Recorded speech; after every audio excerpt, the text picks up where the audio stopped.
गाड़ी चालकों प्रति कंपानी कर्तृपक्षों प्रतिक्रियाशील मनोभाव। गतकाली ड्राइवर दिवस पालन कार्यक्रम थिबारु सुकिंदा अंचल ड्राइवर माने कालियापाणी टाटा खणी को गाड़ी लोडिंग पाई जाई नथिले।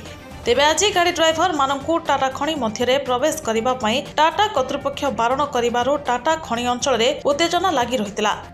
कालियापाणी पुलिस घटनास्थल में पहुंची स्थायी समाधान पर चेष्टा जारी रखिथिबा सूचना दैछंती कालियापाणी थानार भारप्राप्त अधिकारी Ramakant मुतुली।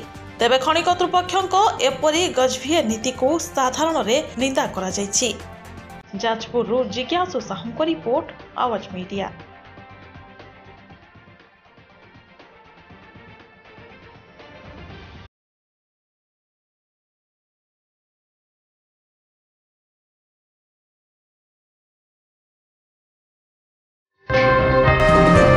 Please subscribe Awaaz Media on YouTube and press the bell icon.